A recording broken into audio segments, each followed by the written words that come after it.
2, 1. I think we're recording now. We're recording. It said that there was an issue, but I guess it's gone now. Your podcast is too terrible. Please dial 5. As a latent AI construct, I can't allow this. Speaking of 5, what season are we? We're not 5 yet. We're on season 4, yeah, sorry. But we are back. You know what? You know what though? We are back, but I'm feeling mighty cold because it's November, right? Yes. And we're entering the winter season. And what better season but to do a cold opening? I thought you had some sort of product that you hadn't told me we were advertising. Ice by keeps you ice warm by nature. Yeah. Keeps you super warm. Especially in the coldest. Put some ice in your butt. Keeps you warm in those winter months. Well, anyway, we are back. What's happened? What's happened during the break between season 3 and 4? I know when we had season 1 and 2, we had quite a big break because some seismic things happened. We had the COVID pandemic. My wife had a baby, but not much has happened during this break, is there? Just nothing at all. Really. Nothing at all. Nothing really. Yeah. All I know is Kyle Gass is really? Yeah. Because Jack Black made another Santa movie? Have you heard about this? His Santa movie? He's done oh gosh. You know, you're going to roll your eyes when you hear this, but yeah, honestly, I saw the trailer for this he's got a new movie called Dear Santa, right? Okay. And then they released a promo photo of him wearing Santa Claus's outfit. And then people were like, oh, what's this again? He's really fallen off, hasn't he? He's doing all these family-friendly movies. And then the trailer came out, and the premise of the story is there's a kid who writes a letter to Santa, but he's really bad at spelling. So he summons Satan. Jack Black plays Satan pretending to be Santa, essentially. Okay. Yeah. that sounds kind of funny. Can the child be played by Kyle Gass, please? No. But they pretend, it could be, but they play it as he's an 8-year-old boy. They've deep faked Kyle Gass with an 8-year-old boy. No, not deep faking. Oh, no? Just have him in the costume, but it fits him. I'll be a way to bring back. No, what's happened to Kyle Gass then? Trump got in, didn't he? So now, because he said that stuff, didn't he? What did he say? Oh yeah, he did, didn't he? Topical. Speaking so now it's going to be there's a massive list of celebrities who said, I will leave the States if Trump gets elected. And now they're not. They're just going to leave you're going to leave the States in a body bag. Look at me, I'm Jack Black. I'm in a Minecraft movie. What's that happening behind you, Jack? Nothing. Just my friend being beaten to death for not filling his quota in the helium mines. Was Kyle Gass? He was anti-Trump, obviously. Yes. But was Jack Black? I think he was anti-Trump. It's something about, when Kyle Gass said that he wished Donald Trump had been killed. At that point, I thought maybe this guy's anti-Trump. Something tells me. I just got a vibe. Potentially, just the way he said, "I wish the assassin had shot him in the head." The whole U.S. politics is a bit of a comedy hour, isn't it? The whole thing is just this guy. He used to be what is it? He was in Home Alone 2, promoting his and now he's the president. Power.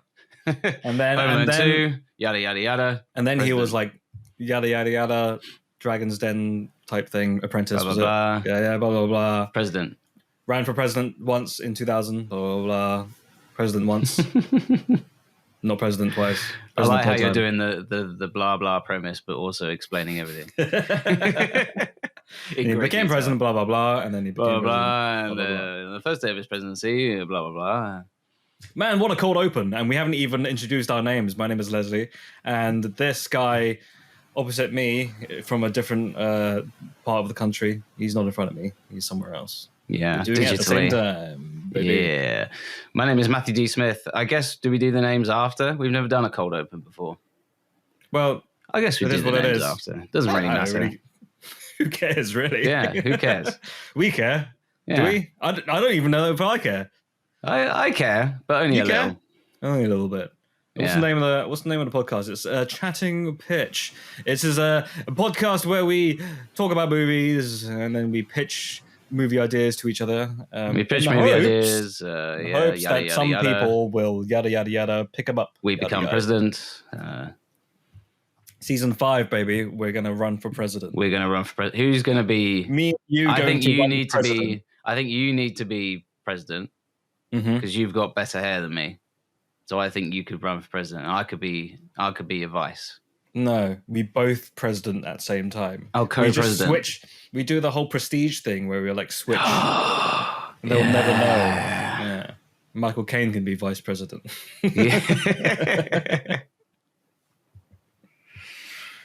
Act 1. There are two presidents, and you won't know who it is. Number 3, the bird in the cage. I don't think I've ever heard your Michael Caine impression, and I'm awful. not sure I have. Yeah, still. I don't think I want to ever again. We'll keep the helium mines open. That's the thing. Hey, speaking of helium, they should never have used wheelbarrows to get the helium out. That was the problem. Speaking of wheelbarrows and helium, floating away. Yeah, here's the jingle.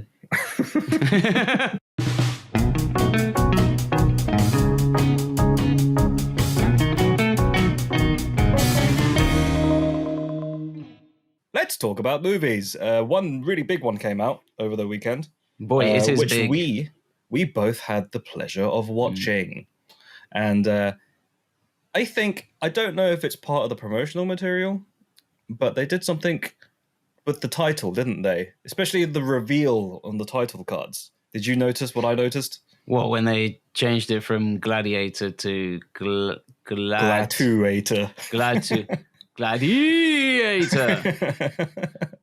Like you've just sat on something sharp. Gladiator. Oh, just sat on a pin. Like when Gwyneth Paltrow sat on one of her things that, I don't know, she inserts up her butt, and that's how she found the company for her. Goop. Yeah. Yeah. That's what it is. Goop stands for... That's what the Goop... Yeah. Goop, well, remember we said Goop stands for Gwyneth Paltrow. I thought it was an acronym for Great Orifice Opening Paraphernalia. Or it could be sarcastic. Great orifice opening, Paltrow. Nice job. Nice job. Nice. You know that Gwyneth Paltrow? Yeah, what's she done now? She put a goop. I'll tell you what, mate.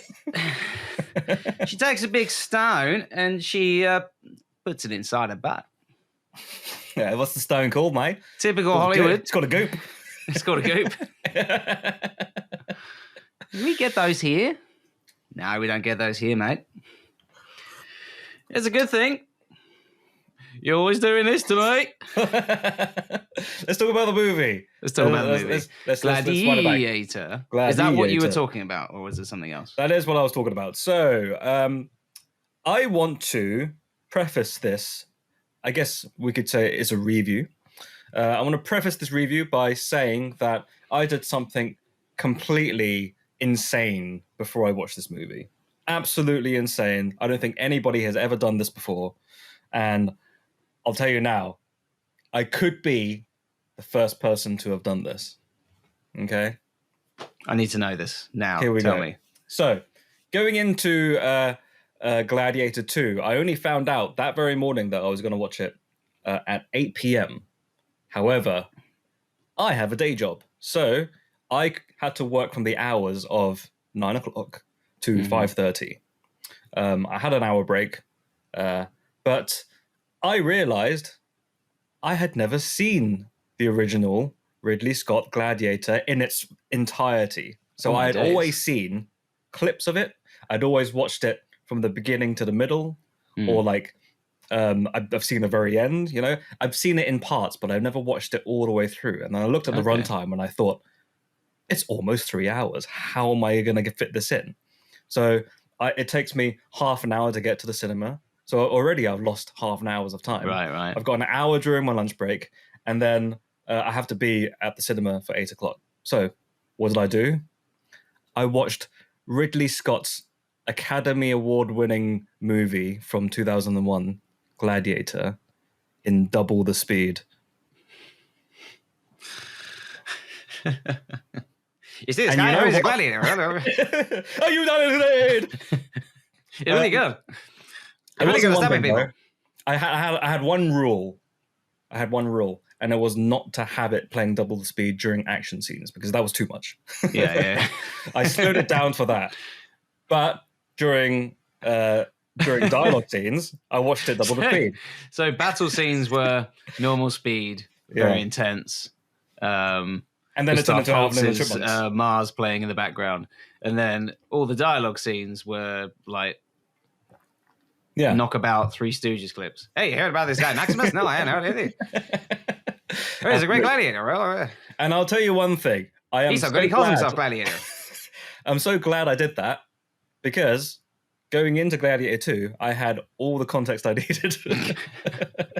And I would not recommend anyone watching a movie like that, especially an Academy 5-time Oscar-winning movie from 2001. But I ain't got time, Ridley Scott. And it's always been one of those movies that I wanted to sit down and watch properly, but I had no excuse to watch it until that day. And I realized if there's any time to watch it, it's now.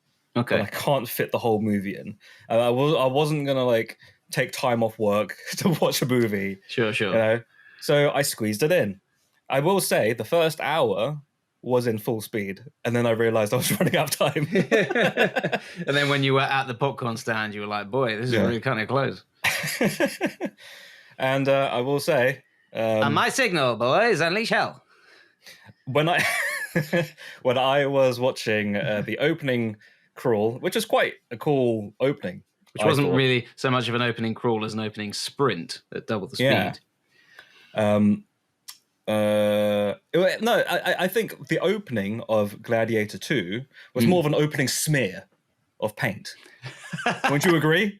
I really liked it, though. I would agree with that assessment, but I really liked that opening. It was like an extension of the Scott Free logo. Like, as soon as that happened, I was watching it. I was like, oh, yeah, there was the animation. And then that style of animation continued into... Yeah. Is that that crazy old wizard who turns into a bird is now going into the Colosseum? Now the movie started. But it was a nice little recap, and the fact that I just watched it double the speed about half an hour prior to that, I had all the context, and I saw I remember that. See, it would have been interesting to see what you thought of it without maybe so much context. It'd be interesting to see, can people follow? Yeah. I think you can probably get the gist. Yeah. I probably could have. But there probably would have been a few things that I wouldn't have completely understood, especially the name dropping of certain things, and I wouldn't have the context of who Maximus was. But I would assume it was Russell Crowe and all of that. But aside from that, what did you think of the movie? I guess we can talk a little bit about the story.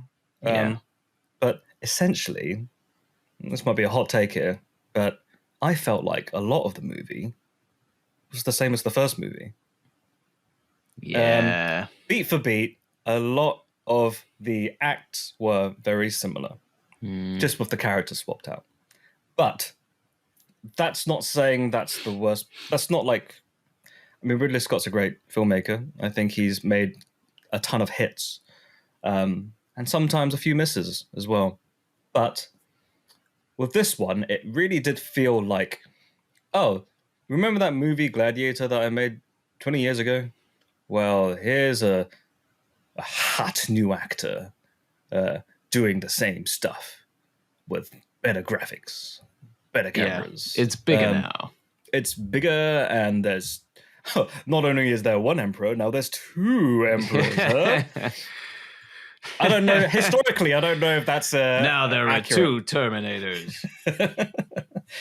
Which is essentially what happened in Terminator 2. You know what's really great? If you search Gladiator 2, it comes up with two pictures from Gladiator 2 on IMDb. The same one. I don't know why Ridley Scott didn't do Gladiators with an S as a $. Sign. Oh, then you got that show Gladiators, haven't you? Oh, yeah, that's true. With Wolf. They should have had that for the opening. They should have had that theme song. If they intercut it in. Down, the theme song. Down. Glad do you have the power? And then as the I turns into the 2. Yeah. Or as the opening title turns into Gladiators, you just hear Auga! You want to go on my first whistle. Pedro Pascal, you will go on my second whistle. Ready? Okay. So, that's essentially what I felt the story was. We'll talk about spoilers later on. Ending is slightly different, but what is your rating, would you say? Well, not rating, but your thoughts, and then give me your rating. Yeah. I thought it was torn between, okay, we're going to purposefully not do the first film again, and then 10 minutes later it would do the first film again. So what I liked, it looked like it was going to set up like a buddy situation where, in the original, Maximus has got his mate played by Jimon Honsu. Yeah. He wasn't actually in it as much as I thought, as I hoped. When I watched the first. Only about maybe because he flew by too fast. Oh, he was barely in it. What we do echoes in a telly. What did you say? I had subtitles, so that did help. I like that it sort of set that up with the chieftain, and then he just sits down and dies, and it's like, oh, okay, you're purposefully not doing. Right. But then it had the other bits where he had like the same wound on the arm as Maximus had, and certain other callback lines, and it was like the same sort of. The act structure was almost beat for beat the same. Like he started off in the smaller Colosseum, and then he upgraded to a bigger Colosseum. Yeah. And then instead of a tiger, he fights a rhino. It was very similar to the first, just bigger, wasn't it?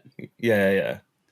Although I wouldn't say anything stuck like from the first Gladiator film. I haven't actually seen it for quite a while, but there were so many bits from it, both the action scenes and non-action scenes that I can recall. I don't know how much of Gladiator 2 is going to stick with me when I, by this time next year, for example. Maybe the bit with the rhino, that was quite good. There were some bits that kind of had me feel like it was a little bit... You know how when we watched Megalopolis, and you told me that it's Francis Ford Coppola. He's renowned director. Yes. And then all of a sudden he started doing a bit of slapstick, right? Yeah. There's a moment in there where I felt like it was teetering on the slapstick. Yeah. Do you know what I'm talking about? Where Pedro Pascal's like Schmorgadork and stabs himself. Sorry, spoilers. Yeah. Spoiler alert. Yeah. He falls off a diving board trying to do a double front flip with a pike with a twist. Then Denzel Washington goes like this and puts his thumbs down. That is not radical, dude. Bam! Pedro Pascal has lost the diving competition. What will he do now? That's the sound of the. Which bit were you talking about? I guess we can go into spoiler territory for that part, but I don't want to go into spoilers just yet. Okay. I will get to that part, but if I did mention it, it would ruin the movie. So I guess if you give me your rating, we can go straight into spoilers. I'd say the two big things for me, and I know that you shouldn't focus on just performances. Denzel Washington, oh my god, for me, knocks it out of the park. Every scene he's in, it's like, sweeps the floor, as they say, chef's kiss. Such incredible range. But he does have incredible range. Yeah, he does. He's Denzel Washington. I would say I don't like being mean. I feel like Paul Mescal. Yeah, it didn't do a bad job. I just feel like he was a bit miscast. I think he looks great. I mean, he might have that Roman silhouette that they were looking for, but again, you don't want to just compare it to the first one. Yeah, but you have to a bit because it is a sequel, and I feel like I almost called him Cameron Crowe. I got confused. Russell Crowe really had this magnetic presence, and you could understand why other characters in the movie would follow him. Yeah. Whether they knew he was a general in the Roman army or not. It made sense to me because, okay, he's got this magnetic personality. Yeah. And he is an inspiring character. The character of Lucius in Gladiator II, I'm not fully convinced by him being put in the same role. Like you said earlier, it's just doing Gladiator again in that respect. They kind of sped run that opening, didn't they? They were trying to mirror what happened to Maximus and his family at the beginning of. I don't know if this is a spoiler or not, but it does happen right at the beginning of the movie, where I guess spoiler alert in case it is, but Lucius' character, which if you've seen the first movie, you know who Lucius is, but I won't say it just in case of spoilers. But he has a wife at the beginning of the movie, and then loses his wife very shortly after the first scene is over. And the same thing happens to Maximus, Russell Crowe's character, in the first movie. He loses his wife and child. So, but for some reason, the first one, there was a bit more of a. I mean, they spent because I was looking at the runtime. They spent a good 50 minutes, like almost an hour, building that character. So, and you actually were invested in Maximus's journey with his background. But with Lucius, it was just within the first 5 minutes. Yeah, and I think the context of it, I'm not saying that I don't find it convincing that Lucius would want revenge. Yeah. He knows who's responsible for his wife's death. He goes for revenge. That's what he wants. But I feel like there was something a bit. But both films are very grand, and the revenge storyline from the first Gladiator is very grand. The reason why his family died was because of all this, the grand machinations of the politics in Rome and the backstabbing and the corruption.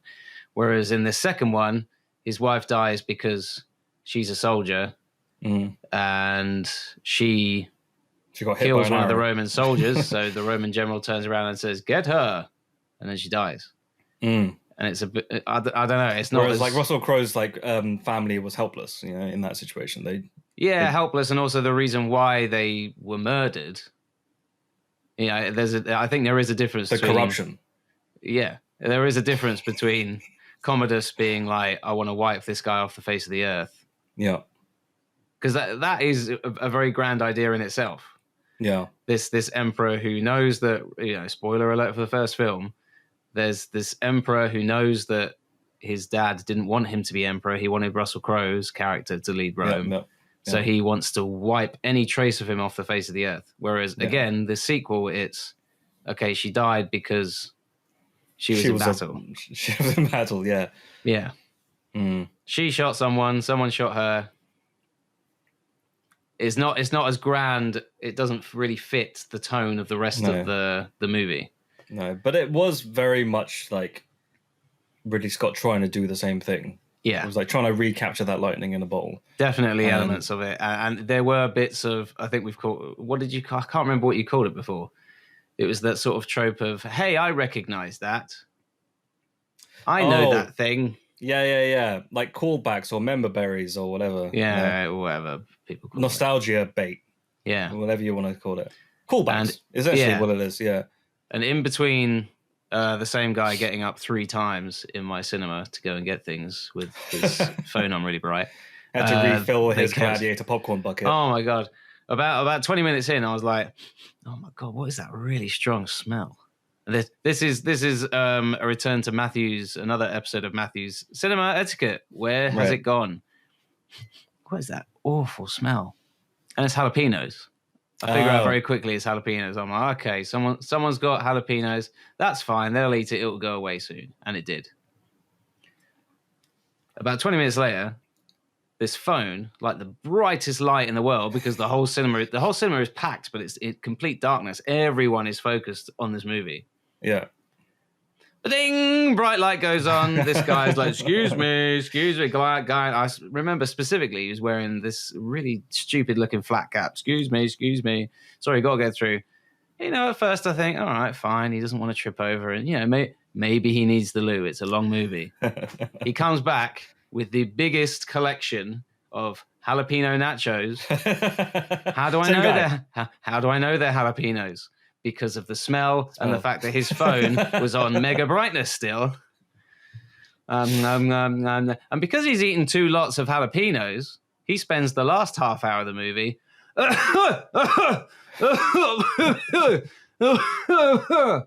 Yeah. And you know what? If you got a cough, you got a tickly throat. I understand that. Yeah. My mum gets it all the time. It's cool. You can't help it. But I feel like you can. Self-inflicted. I feel like you can help it. Of jalapenos. Yeah. Too bad. You can go. Matt ain't gonna help you. And that's the story. That's the end of the episode of Cinema Etiquette. Where is it gone? Thank you for joining. And for that reason, I'm giving it 1 out of 5 stars. Honestly, there were bits of the movie where I was like, "Wait, what just happened?" Because guy with jalapenos. The guy. Yeah. Fortunately, I didn't have that happen to me. It was a packed cinema for me, but most people were on their best behavior. Yeah. There were a few people giggling at certain things at the cinema that wasn't supposed to be giggling at. I felt myself giggling at certain things, but that's just cinema going. The one thing I have experience in is watching a movie in different cinemas that are catered for different types of people. Okay. Yeah. So if you go to a picture house, it's more for cinephiles who enjoy watching a movie. You go to a multiplex like Cineworld or Odeon or whatever, you're gonna get the excuse me. Whereas picture house, you just have to put up with interesting. Shut up, yet pedantic. There was when I sat down and the trailers were on, there was a couple in front of me who was there the whole time, and then a group of 4 girls came over and was like, "Excuse me, I think you're in my seat." And then I was like, "No, we're not." It's like, "Yeah, you are." I was like, "You're in seat. We're supposed to be in M10 and M12 or something like that." And then they said, "This isn't row M. This is row N. You're in the row in front of us." And then they were like, "Oh yeah, sorry about that." And then they just walked off and went in, and then they were really embarrassed. Oh. And it just goes to show that A, people can't read. and C, people can't count.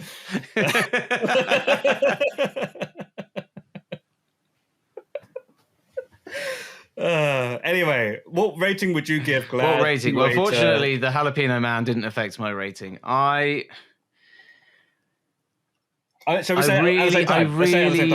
really wanted to like this, but I was underwhelmed. Are we going to say it at the same time? Okay. Yeah. Okay. 3, 2, Gladiator 1, 2, 3. 3. Chatting. Oh, I gave it a chatting with a G. I gave it a chatting. Yeah. Okay. Yeah. Drop the lower G. Than halfway. Gladiator. Point, really.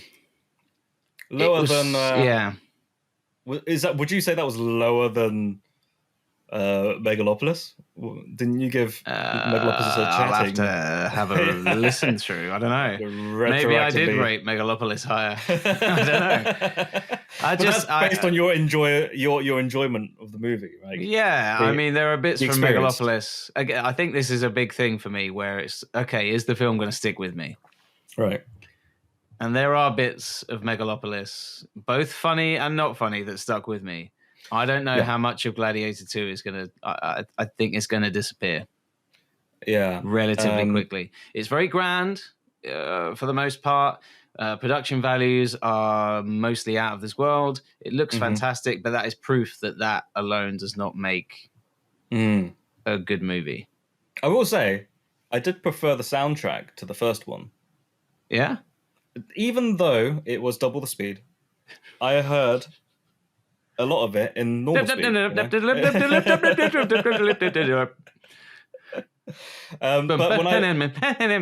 Sorry, you know what it was though? There were a lot more memorable themes in Gladiator when I was watching it, as opposed to whatever it was in Gladiator 2. There was nothing in Gladiator 2 that stuck with me. You know how when you watch it, there are classic theme songs from movies that you can listen to and be like, that is the theme song for, that's Star Wars, that's Indiana Jones. Yeah. Like this one was Gladiator. It was like, dun, dun, dun, dun, dun, dun, dun, dun, dun, dun, Russell Crowe on horseback. Dun, dun, dun, dun. I'm Russell Crowe and I'm on horseback. Yeah. They had none of that in Gladiator 2. They just had like there's a few drum riffs and that was about it really. And then I remembered watching the opening credits and it was like music by someone that I have never heard of before. Is it Harry Gregson? Harry Enfield. Yeah. Harry Enfield. That's why it sounded like what I just said. It was like no, but the first one was done by Hans Zimmer, the great. Yes. Hans Zimmer. Although I will say a bit of trivia for the first one. Harry Gregson Williams, by the way, for the second one. A bit of trivia for the first one. That I think it was the people who own the rights to. Do you know that the planets, the classical there's planets? Earth, there's wind, Saturn, Venus, wind, fire. Captain. Maximus turns up. Numma, numma, numma. Do you remember? And he takes his mask off. That I am Maximus. Remember, former general, now a slave. Like that was like gonna 3 be jokes. A gladiator. All the gladiators turn out like Wolf and Ace in the background. And I say bye. All the wrong different types of gladiators. Yeah. All right, no, go ahead. You were talking about music. Whoever owns the rights to that, I believe they sued the movie because, and I would agree with this, it is incredibly similar to, there's a piece called Mars, Bringer of War. Okay. And if you listen to that next to the Gladiator soundtrack, oh no, boy howdy, are they Hans Zimmer similar. was a secret plagiarist. Yeah. I think it was one of those where like you could maybe argue I was just taking inspiration and Mars being a Roman god and he was the god of war, so hey, that's kind of fitting, let's base the soundtrack around that. But it is very close. You know what does happen, and this is something that happens behind the scenes that I don't think a lot of people know, but during the editing portion of a feature film, they always do a thing called using temp soundtracks. And they will lift soundtracks from other movies or any existing type of music, and they'll put it in as a temporary music track. And then it's up to the composers to come up with something that sounds similar to that. So I have a feeling maybe Hans Zimmer was told by Ridley Scott, can you make something that sounds like this? And he made something that sounded like that, and it sounded too much like that. Yeah. And now the only time you get to hear it is in the movie or when Hans was on tour. Yeah. And he gets out his guitar. And he's doing his thing. Look at me, I'm a rock star. Look at me, I got 12 Spanish guitars and 38 drums. Have you seen Hans Zimmer live? I have. Oh, it's great. Yeah.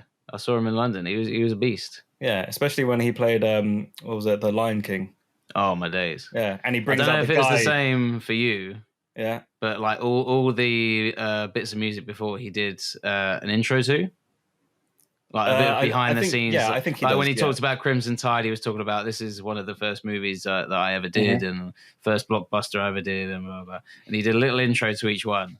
And then Lion King, like the whole stadium just went dark. Yeah, and then the sunset came up. Yeah, and then you heard, ah! Yeah. Yeah, have the I same didn't know Chris Tucker did it on your one, but... Zimmer Green! Do you hear me, Hans? Yeah. Live Hans Zimmer! Anyway, we've got to move swiftly on. Let's talk about spoilers real quick.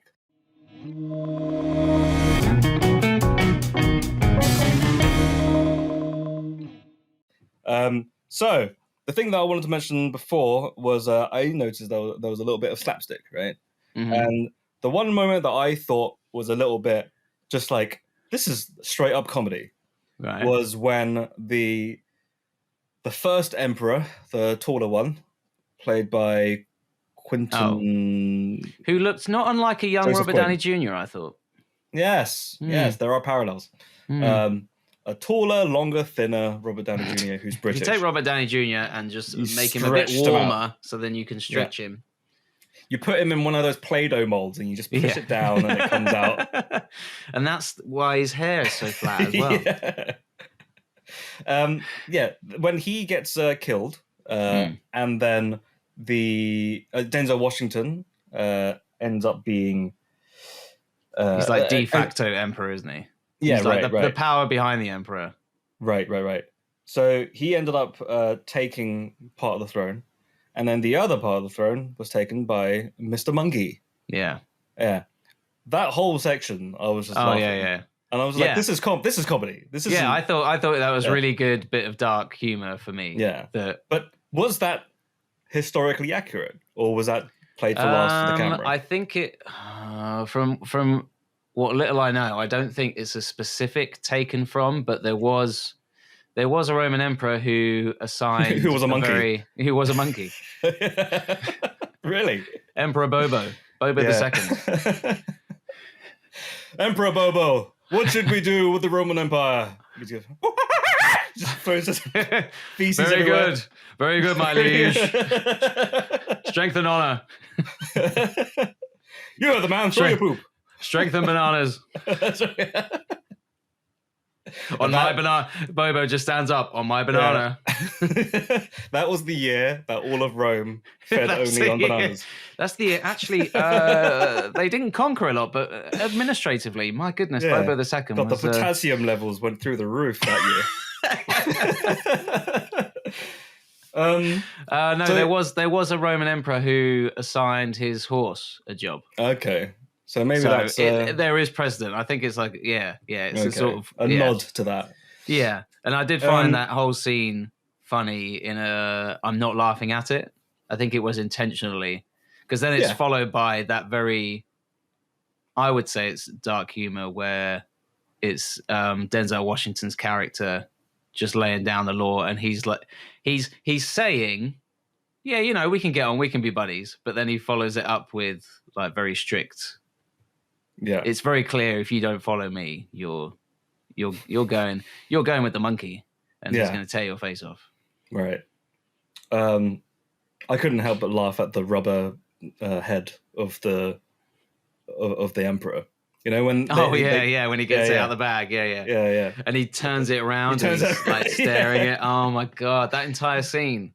Yeah, but he was so good throughout the entire. He was film. He put in 110%. And it was great. And you know what I didn't mind either was like how, with these... I mean, it's not accurate anyway because they're all speaking English, right? Because it's set in Rome. They should be speaking Italian. Latin, I believe. It's Latin, sorry. Not I think. They did mention that earlier. They were like saying how, Lucius only understands Latin or something. Oh, no, we speak Latin. He understands his... Yeah. He only understands his mother tongue. That's it. So they're all supposed to be speaking Latin anyway, but in the first movie, everyone had a British accent, didn't they? But this movie, they just went, screw it, we're not doing that. Do whatever you want. Some people do whatever they want. And Denzel Washington, I think if he ended up doing a British accent, it probably would have been a disservice to his role. He was just him. And there was his first scene, though, where he turns up, I thought, is he trying to do one, or is he just a character trying to put on airs? I think he was just trying to put on something, yeah. But I think that Ridley Scott is a person who's very open with the fact that he doesn't care if it's fully historically accurate. Yeah. If you read or seen any of the interviews with him, there's a sort of fairly famous example from Napoleon where someone says something like... someone who is an expert in French history says, well, that didn't happen. And Ridley Scott's response was, were you there? Well, F off then. Yeah. And we saw it also did you ever see Exodus, Gods and Kings? I did not.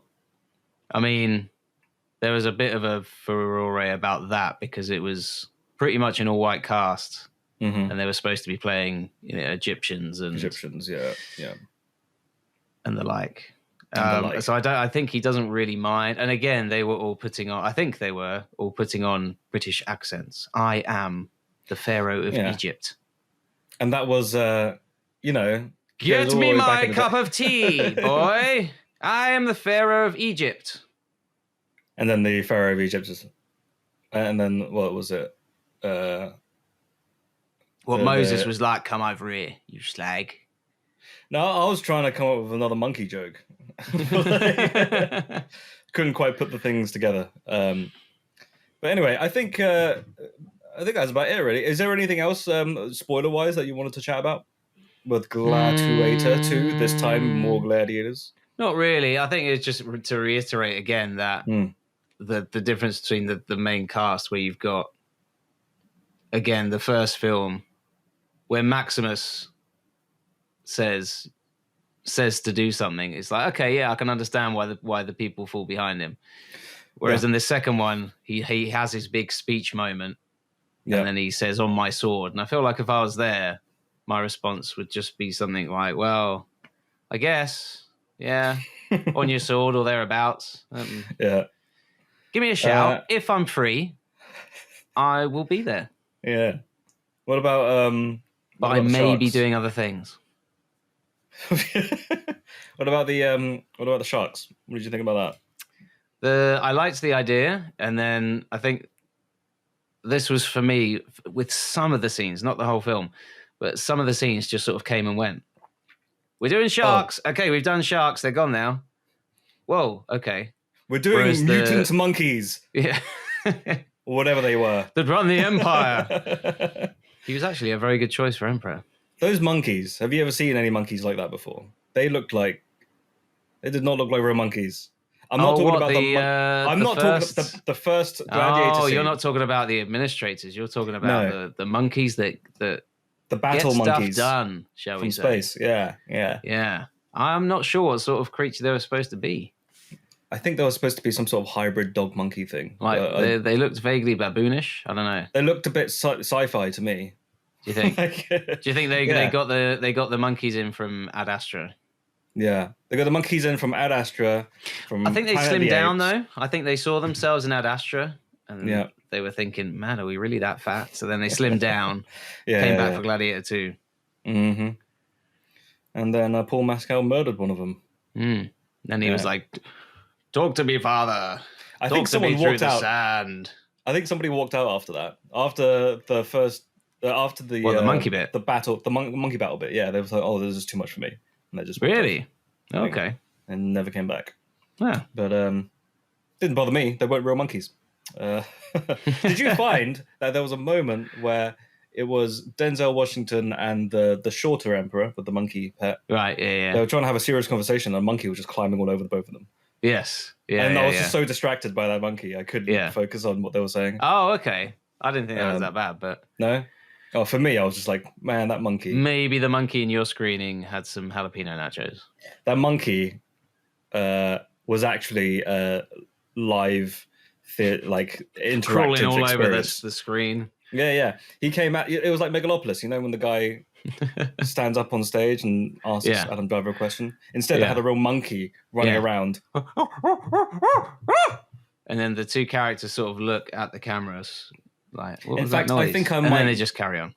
Because of that, I think I might put my rating up like one more notch because of the live monkey aspect. Yeah. So if anyone listening has had a similar experience to me, where there was a live monkey running around stealing your bananas, typical. Please write to us because we want to know. We want to know. This happens more than you might think, and by that I mean once. I think if we're going to do... Once I went to a pie restaurant and there was a live pie restaurant? Yeah, it was a pie restaurant called Pie Minister. And they sell only pies. It was great. Had a lovely pie. And as we were walking out, there was a rat running around. Oh, a live rat. We were walking out as well. Yeah, and I was like, I just ate all that food. It was delicious, but was it that delicious? Turns out their main source of protein was rat. So, oh man, it's all over the menu. Yeah, rat pie, rat I should have known when I read all the menu items, and it was like rat pie, rat mash. Oh, rat mash, rat. It says rat surprise, and then underneath the description is like not much of a surprise.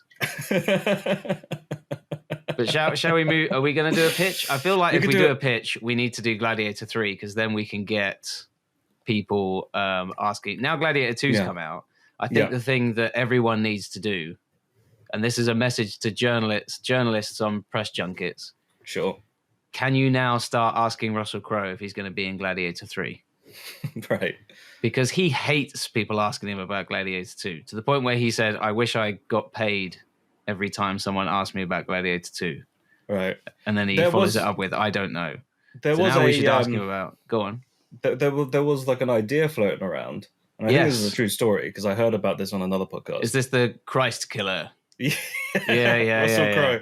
Well, we can't talk about that one because that's already an idea. But we can do a really quick pitch. I do have to shoot off, but let's do a quick 10-minute pitch. Okay. You know what they should have done at the end of Gladiator 2 when he was like, "This is the pitch." When he was like, "Talk to me, Father," and he's putting his hands in the sand. Yeah. And then just you see behind him these like hydraulic doors open up. He's like, "My name is Maximus Decimus Meridius, and this is 30 odd foot of grunts." And then they just start playing. And then Gladiator 3 starts with that. Yeah. And it's about them going on a road trip together. Yeah. And all through the Roman Empire, playing songs. It says, and the title comes up and says Gladiator 3, and then there's 3 eyes, but 2 of the eyes is Paul Mescal, Russell Crowe, and I guess the middle one's the monkey. Yeah. And then road trip. And then after that, the 3 turns back into a 3, and then it extends. It does like a wipe, 30 odd foot of grunts. And they go around the Roman Empire. They play all their favorite hits, like yeah. I was a master and commander. Also in Pope's Exorcist. And that other exorcist. And the nice guys. I met Ryan Gosling. Yeah. And then there's no way Russell Crowe sings like that. So what happens? It's Maximus, it's Lucius, and the monkey. I think they go on tour because Lucius is the new emperor. They're on tour. They're on tour, yeah. Okay, yeah. And the monkey, he's great at admin, so the monkey's the manager. Mm-hmm. And they're like, "Monkey, why are we playing Antioch for 3 nights? We aren't going to sell out all the seats." And the monkey's just, "Fair enough, monkey." Yeah. On your bananas. Yeah, the currency is bananas. Yeah, the currency is always bananas. You can only see their show if you bring a banana in return for a ticket. Yeah. And then they find out halfway through. This is when you have that second act, the dip, the sort of break apart between the main characters, where Lucius and Maximus realize that the monkey has been taking no money for tickets, just bananas. Like, monkey, we can't live off this. Yeah. And the monkey's like, "You literally can. Look, wear this." And he just puts the peel on his head. "Look, see, it's a hat." A hat, yeah. You can't buy that one, buddy. Look, it's like your hat from the first movie, Maximus, where it covers your eyes, because I know you like that. Is the monkey talking in English, or is he just going? He switches back and forth. Okay. Whatever's easier. Who would voice the monkey? It's got to be someone who can pull off like, "You'll be fine." Okay. High voice or low voice? Everything's great. What's his face from Rat Race? John Lovitz. It's fine. Bananas everywhere. That's what I want. Bananas everywhere. Yeah. And then they don't take care of the bananas. They're supposed to like keep them in the fridge to make them last longer. Yeah. And then at one point they realize fridges they're starting invented now. Yeah. So I just had to leave them everywhere on the floor. It's a big pile of rotten bananas. Yeah. And then the monkey That's goes, what they're really angry at as well. Lucius and Maximus. Yeah. It's very good. And they get really angry because they're like, "You haven't taken any gold coins for tickets, just bananas." Yep. And the monkey's like, "Well, it's sort of the same color." And he's like, "Stop cutting me off. Stop cutting me off, John Lovitz." You haven't taken any money, and also all the bananas are rotten. I got excited. Can you blame me? I'm sort of going into who's the guy who played Spider-Ham? I'm sort of going into that now. Oh, John Mulaney. Yeah, John Mulaney. Yeah. John Mulaney everywhere. Well, whenever John Lovitz isn't available, they'll just replace the voice with John Mulaney. No one will ever know. John Mulaney, if he was commentating on a baseball game. That ball went everywhere. How does it end? How does the movie end? So they've discovered, okay, monkey, that's his name. We can't live off these bananas. How? Monkey Miss. Yeah. How do we make money? And he's like, I've got the perfect idea. We do a fundraiser. And I was like, oh, great, perfect. Say, we'll do a fun run. Get on your shorts, boys. We'll open up a fun fair. Time to get stretching. So, yeah, we... I don't know. Something happens. They organize an event. They do a variety show. It's like they can end it the same way those movies in the 80s would do, where they're like, they're going to close down the community center. Except this time they're going to close down the Roman Empire. So we need to do a fundraiser for the entire Roman Empire. And at the end, I guess Pedro Pascal... No, not Pedro Pascal. Sorry. Comes back from the dead. He comes back from the dead. Lucius and Maximus, they realize that it's not all about the money. But it is mostly about the money. It was mostly about the money, but it was also about the bananas that we made along the way. It's about the bananas we peeled on the way. Yeah, you didn't eat them. You just peeled them. I know. It's a metaphor. Metaphors everywhere. Yeah. And that's the last line of the movie. And then my name is Monkey Myth. Apieth. Banana Butt. And I approve this message. And I talk with my hands quite a lot. Look, they're waving. Can I end with it saying the end, but it's spelt in bananas?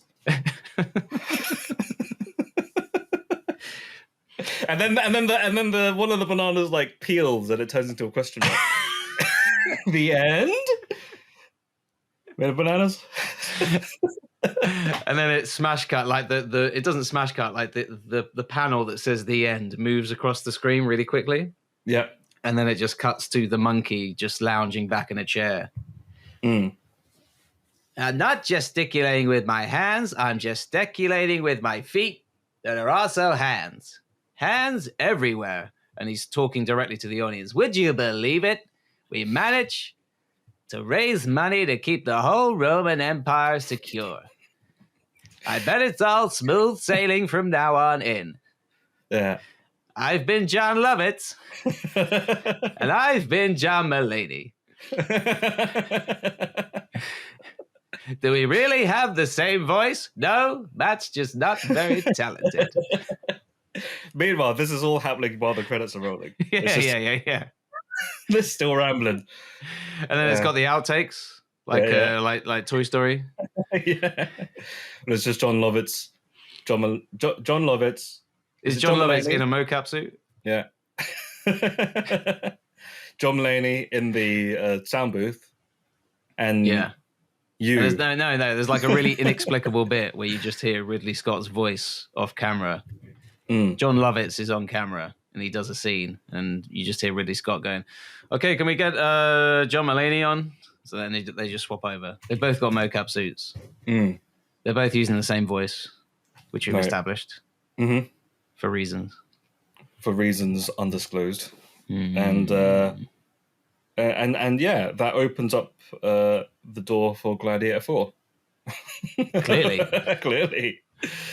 Anyway, it's called Gladiator 4. Want some more? Bananas. Open brackets. Bananas. Close brackets. Right. On that note, I guess that's the end. It's been a wild ride, hasn't it? It has. Yeah. Wild banana ride. We didn't know we'd end up here. And then in conjunction to that, we'll open up a theme park. Yeah. All the rides are just the banana boat rides. John Lovitz is there at the grand opening, waving. Yeah. Big scissors. John Lovitz is there. Or he uses a Roman sword to open it. That's it. Marketing. Marketing. Anyway, I hope you enjoyed this episode. Make sure you eat your bananas. And subscribe. And if you don't like bananas and you want potassium, drink coconut water. And also has potassium. Oh, crazy. Yeah. This episode is sponsored by coconut water. Coconut water. It's good if you don't like bananas. Chatting Pitch has been brought to you by Leslie Way and Matthew D. Smith. If you enjoyed this episode, feel free to listen to others and maybe even subscribe. You can follow us on the website, formerly known as Twitter. Listen to us on Spotify or wherever else you listen to podcasts. Leslie and Matthew have their own side hustles as well. Feel free to check out Leslie's YouTube channel or Matthew's Medium blog. Links in the description. If you want anything else, we might have other links in the description if we think of anything interesting to add. Thank you for listening. I love you.